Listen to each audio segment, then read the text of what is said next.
अस्सलाम वालेकुम दोस्तों, मेरा नाम डॉक्टर अली असगर है और आज की इस वीडियो में हम डिस्कस करने जा रहे हैं success of Gregor John Mendel, जो कि हमारे जेनेटिक्स यानी इनहेरिटेंस वाले चैप्टर का लेक्चर नंबर 2 है। तो आज के इस लेक्चर को शुरू करने से पहले एज यूजुअल आपसे रिक्वेस्ट करेंगे कि अगर आपने अब तक हमारे इस चैनल को सब्सक्राइब नहीं किया, जो कि सिन बोर्ड टीचिंग के नाम से है, तो काइंडली आज ही आप हमारे इस चैनल को सब्सक्राइब करें और साथ ही साथ बेल आइकन को लाजमी क्लिक करें ताकि हमारी अपलोड करदा तमाम इंपॉर्टेंट वीडियोस की नोटिफिकेशन आपको रिसीव हो सके। तो आइए हम स्टार्ट करते हैं। सबसे पहले introduction.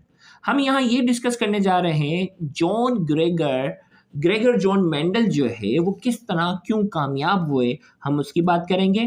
The earlier work on hybridisation experiment on plants were failed.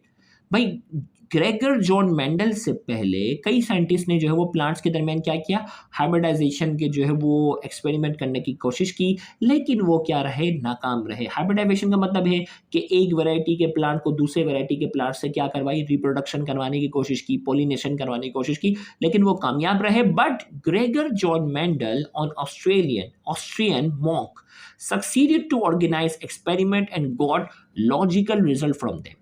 लेकिन ग्रेगर जॉन मेंडल, जिसकी बाकायदा आपकी बुक के टाइटल पर बाकायदा इसकी तस्वीर भी बनी हुई है कि ये जो है वो क्यों कामयाब हुआ, उसको आज हम डिस्कस करने जा रहे हैं कि इसकी कामयाबी की वजह क्या है। आज इसको हम फोकस करते हैं। चले भाई, तो यहाँ हमने कहा कि इसने लॉजिकल रिजल्ट भी निकालने में कामयाब है और आगे हमारे चैप्टर में बाकायदा Mendel's law of segregation, Mendel's law of independent assortment, ये तो आज हम फोकस करते हैं कि भाई इसको कामयाबी किस तरह मिली, हम उसकी बात करेंगे। Reason for success, the reason of his success are, इसकी कामयाबी की वजह क्या है, choice of material and method of study. इसने जिस मटेरियल का इंतखाब किया वो एक अच्छा मटेरियल था और इसकी जो मेथड ऑफ स्टडी थी वो भी। मटेरियल क्या लिया, he choose pisum sativum, pea plant, मटर का पौधा जो है लिया उसने अपने एक्सपेरिमेंट के तौर पर और इसका बॉटनिकल नेम है pisum sativum. Because it is easily to cultivate and self pollinated plant. ये जो है वो क्या है, ये प्लांट इसने सेलेक्ट किया और ये ऐसा मटेरियल था जिससे इसको जो है वो कल्टीवेट करना आसान था, लॉजिकल रीजनिंग निकालना आसान था, सेल्फ पॉलिनेटेड प्लांट था। अब सेल्फ पॉलिनेटेड या क्रॉस पॉलिनेटेड की अगर मैं बात करूं तो यहाँ इस पर फोकस करो भाई। पॉलिनेशन क्या होता है, पॉलिनेशन की अगर मैं बात करते हैं तो पॉलिनेशन क्या होता है कि एंथर से पोलन ग्रेन निकल कर कहाँ आ जाए, स्टिग्मा पे। एंथर से पोलन ग्रेन निकल कर कहाँ आ जाए, स्टिग्मा पे अगर आ जाते हैं, एंथर से पोलन ग्रेन निकल के कहाँ आते हैं, स्टिग्मा पे आते हैं, उसे पॉलिनेशन कहते हैं। अब ये होता है सेल्फ पॉलिनेटेड, यानी अपने ही एंथर अपने स्टिग्मा पर आकर जो वो प्लांट बना सके। क्रॉस पॉलिनेशन क्या होता है कि एक प्लांट का एंथर निकालो और उसे दूसरे प्लांट के स्टिग्मा पर जाकर क्या करो, पॉलिनेट कराओ, ये कहलाता है क्रॉस पॉलिनेशन। तो इसने क्या किया, पाइसम सेटिवम लिया, इंतखाब किया, he choose pisum sativum because it is easily to cultivate and self pollinated plant, आसानी से कल्टिवेट होते हैं और पॉलिनेशन भी इनके अंदर आसान होती है। It also contain big size flower where cross pollination can artificially take place। और दूसरा इस पौधे की खास बात यह है कि उसमें क्या होता है, बिग साइज फ्लावर। इसके फ्लावर की साइज जो होती है वो उसके पौधे की साइज के मुकाबले में कदरन जो होती है वो बड़ी होती है। where cross pollination can artificially take place, उसमें क्रॉस पॉलिनेशन हम क्या कर सकते हैं, आर्टिफिशियली करा सकते हैं। सेल्फ पॉलिनेशन बताया और क्रॉस पॉलिनेशन मैंने बताया, क्रॉस पॉलिनेशन भी कर सकते हैं। The Pisum sativum has number of varieties with sharply defined contrasting characters। Pisum sativum जो है उसकी वैरायटी बहुत ज़्यादा है और उसके शार्पली कंट्रास्टिंग कैरेक्टर्स हैं।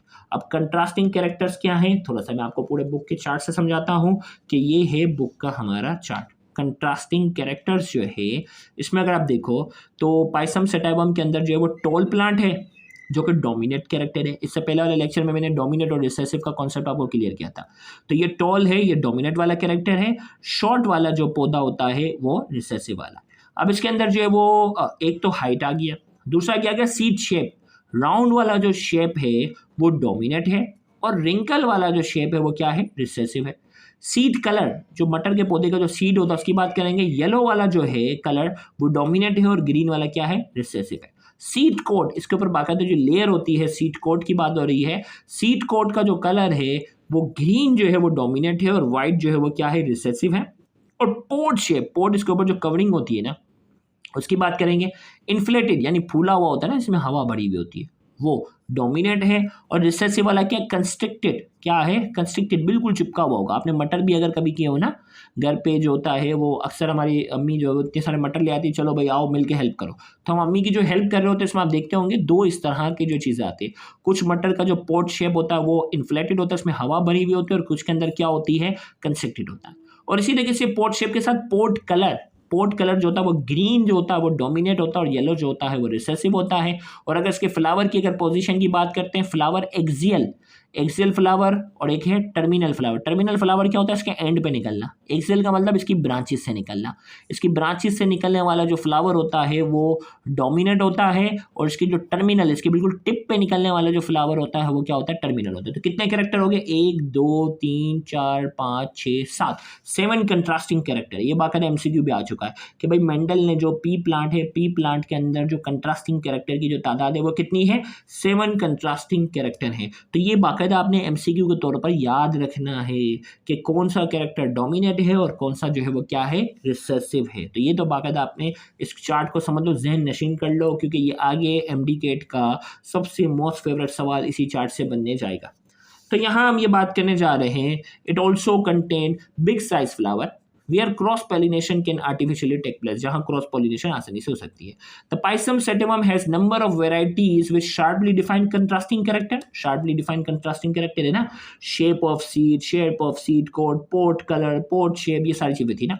As a result of cross pollination they produce fertile hybrid offspring. और इस क्रॉस पॉलिनेशन के नतीजे में क्या होता है, इनके जो नए आने वाले जो हाइब्रिड जो बच्चे होते हैं, हाइब्रिड का मतलब होता है कि एक वैरायटी के पौधे की पॉलिनेशन अगर दूसरी वैरायटी के साथ कराओ तो उनकी जो न्यू जनरेशन होती है वो भी फर्टाइल होती है। वरना क्या मसला, देखो भाई फॉर एग्जांपल ये वाला जो प्लांट था वो इसके येलो सीडेड प्लांट है, और ये क्या है, ग्रीन सीडेड है।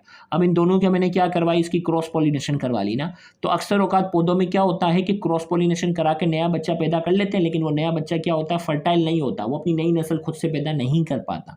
लेकिन यहाँ पी प्लांट के अंदर ये खास बात थी कि भाई अगर ये ग्रीन सीडेड प्लांट है और ये येलो सीडेड प्लांट है, इनकी क्रॉस पॉलिनेशन कराकर जो नई जनरेशन आती है वो भी फर्टाइल होती है, वो अपनी नई जनरेशन को क्या कर सकती है, प्रोड्यूस कर सकती है। तो ये भी कामयाबी की वजह थी।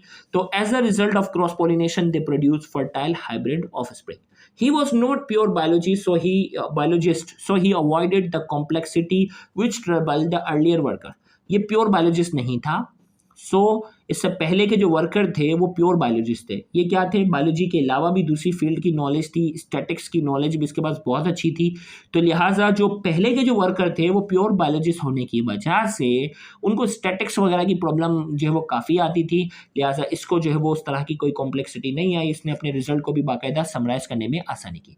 तो ये अब ये सवाल पेपर में किस तरह आ सकता है, हो सकता है success of Gregor John Mendel करके आ जाए, तो आपने एग्जैक्ट यही लिख लेना है। और ये सवाल ऐसे आ सकता है कि वाई मेंडल चोज पाइसम सेटिमम।